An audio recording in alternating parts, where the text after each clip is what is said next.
सेना में भर्ती के लिए शुरू की गई अग्निपथ योजना के विरोध में आज रेवाड़ी के यादव भवन में जय जवान जय किसान सम्मेलन का आयोजन किया गया, जिस कार्यक्रम में retired major general Satvir Singh, किसान नेता योगेंद्र यादव सहित रिटायर्ड सैन्य अधिकारी और संयुक्त किसान मोर्चा के लोग मौजूद थे। मेजर जनरल सतवीर सिंह ने कहा कि किसान मोर्चा बेरोजगारों और रिटायर्ड सैन्य जवानों को साथ लेकर अग्निपथ योजना के खिलाफ वो अलख जगाने निकले हैं, क्योंकि अग्निपथ देश, सेना और जवान सभी के लिए नुकसानदायक है। वहीं किसान नेता योगेंद्र यादव ने अग्निपथ योजना की खामियां बताते हुए कहा कि आज से पोस्ट कार्ड अभियान शुरू किया गया है।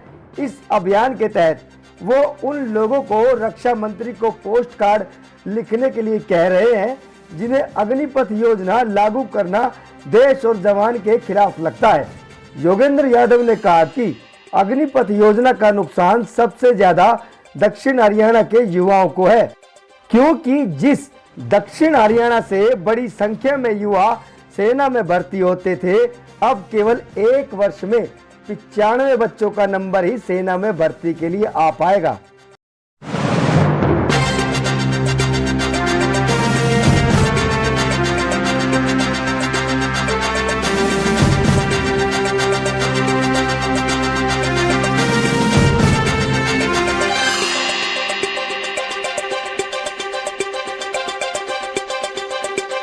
ये कितने पोस्ट कार्ड है सर और किस तरह से भेजे जाएंगे? आज यहाँ रेवाड़ी से हमने पूरे देश भर में एक पोस्ट कार्ड अभियान शुरू किया है। जो व्यक्ति भारत के नागरिक महसूस करते हैं कि अग्निपथ योजना राष्ट्रीय सुरक्षा के लिए खतरा है, हमारे युवाओं के साथ खिलवाड़ है, हमारी सेना को नुकसान पहुँचाएगा और किसान परिवारों के लिए धक्का है, वो रक्षा मंत्री के नाम एक पोस्ट कार्ड लिख रहे हैं।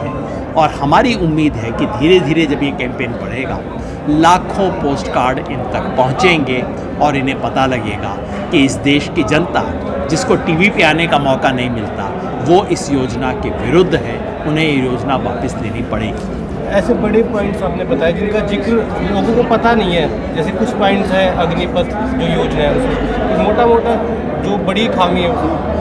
इस इलाके के लोगों के लिए सबसे महत्वपूर्ण बात मैं जो कहना चाहता हूँ, जो किसी मीडिया ने नहीं बताया, जो किसी नेता ने नहीं बोला, वो ये कि हमारे हरियाणा में हर साल 3-3.5 हजार पक्की नौकरियों में हमारे सिपाही लगते थे फौज में। अगर ये योजना लागू हो जाती है और इसमें जो all class all India formula है वो लागू हो जाता है, जो कि इसमें छुपा के डाला गया है, तो अब से हरियाणा में 3-3.5 हजार पक्की नौकरी की बजाय 1,000 से कम कच्ची नौकरी लगेगी। और ये जो दक्षिण हरियाणा का इलाका है, रेवाड़ी, महेंद्रगढ़, झज्जर और गुड़गांव, यहाँ पे जहाँ हर साल अंदाजन 1000 के करीब नौजवान जाते हैं, यहाँ गांव-गांव में आप किसानों का मिल जाएगा।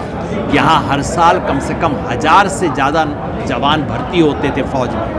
अब यहाँ 100 से कम कच्ची नौकरी वाले होंगे, जिनमें से सिर्फ 25 को पक्की नौकरी मिलेगी। जिस इलाके ने पीढ़ियों से इस देश की फ़ौज की सेवा की है, जहाँ बच्चा पैदा होते ही कहते हैं ये फ़ौज में जाएगा, उस इलाके के साथ ये कुठाराघात है। उस इलाके की जनता को चाहिए कि सवाल पूछे और प्रधानमंत्री नरेंद्र मोदी जो रेवाड़ी से वायदा करके राष्ट्रीय सुरक्षा का इस इलाके के लोगों की भावनाओं को जगा के प्रधानमंत्री बने थे, आज रेवाड़ी की जनता उन्हीं प्रधानमंत्री से पूछती है 1 रैंक 1 पेंशन की बजाय नो रैंक नो पेंशन। इस इलाके के लिए विशेष भर्ती की बजाय जो आज हो रही थी उसको भी ख़त्म करना चाहते हैं। ऐसा इस इलाके ने क्या अपराध किया है, ये हमें बताया जाए। सर, मूवमेंट आगे किस तरह का रहेगा और अभी तक क्या चला है? अभी तक पूरा मूवमेंट की, जैसे आपका एसकेएम का चला था, क्या उस आधार पे कुछ रहेगा, क्या रहेगा? अभी हम इस मूवमेंट के पहले फेज़ में हैं। 7 अगस्त से 14 अगस्त तक जगह जगह देश भर में इस तरह के जय जवान जय किसान सम्मेलन होंगे, जिसका उद्देश्य केवल जन जागृति है पहले फेज़ में। उसके बाद हम सब मिलेंगे शायद किसी बड़े सम्मेलन में और आगे की रणनीति बनाएंगे। ये जंग, ये शांतिपूर्ण लोकतांत्रिक तरीके से किया जाने वाला संघर्ष आगे बढ़ेगा और जिस तरह से 3 कानून ख़त्म करवाए उसी तरह से अग्निपथ योजना को भी ख़त्म करवाएंगे। बात आपने बताई थी योजना के बारे में, बाकी देशों में भी ये योजना लागू है, आखिर हम इसका अपने देश में विरोध क्यों कर रहे हैं, ये जानना चाहते हैं।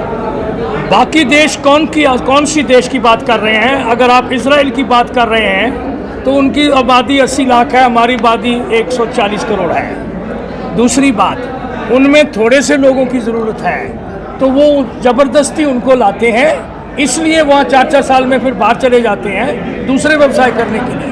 वो हमारे में लागू नहीं है, क्योंकि अगर आप उस बच्चे को बाहर भेज रहे हो, वो भी 1000 में से सिर्फ 250 रखते हो, 225 रखते हो, और वो भी तक उससे भी कम, तो जो बाकी बाहर चले जाएंगे वो क्या करेंगे? उनको कोई अश्योर्ड सेकंड कैरियर नहीं है। इजराइल और दूसरे देश, अमेरिका, यूके, जर्मनी, फ्रांस, ये सारे के सारे, इवन पाकिस्तान, उनको दूसरी नौकरी देती है। हमारे को ना तो दूसरी नौकरी, ना उनको नाम की ये एक्स सर्विसमैन है, ना वो अगर वो उन 4 सालों में घायल हो जाता है, अपने बॉडी का पार्ट ख़त्म कर देता है, जब वो बाहर आएगा उसको मेडिकल भी नहीं दे रहे, और वो मेडिकल जो 11 लाख लाया है वो 2 साल में ख़त्म कर देगा। फिर कहाँ जाएगा?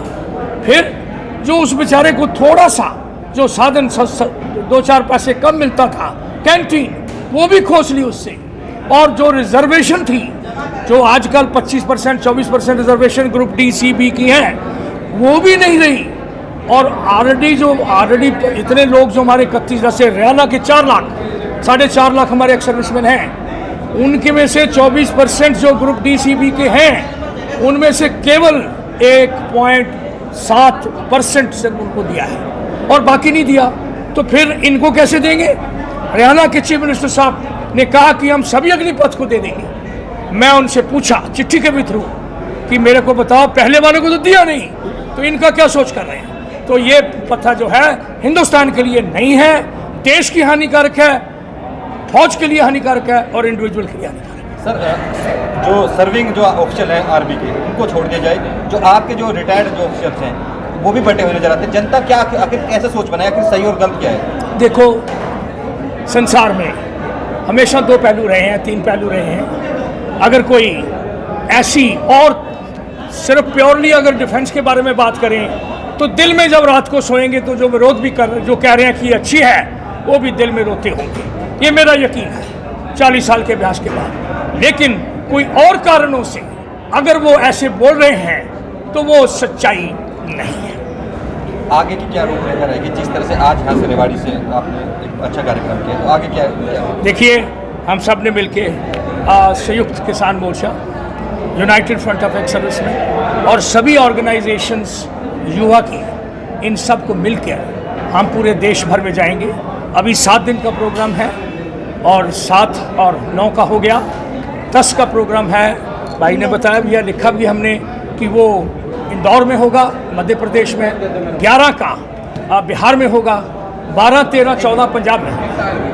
ये 7 दिन के जो प्रोग्राम हैं, जब ये हो जाते हैं, ये है इंफॉर्मेशन स्प्रेड। हम सबको बताएंगे कि आप जगह जगह जाओ, पूरे देश में जाओ, 500 डिस्ट्रिक्ट में जाओ, और सभी को बताओ कि ये क्यों, जैसे भाई ने बताया, योगेंद्र भाई ने, कि इसके खड्डे क्या हैं। अगर खड्डे में गिर के, पहले तो हम अग्नि बुझाने के लिए पहुँचे ही नहीं, तो उनके अंदर हम गिर गए तो फिर क्या होगा? तो पूरे देश में इंफॉर्मेशन स्प्रेड करेंगे, उसके बाद सभी मिलकर सोचेंगे कि आगे क्या।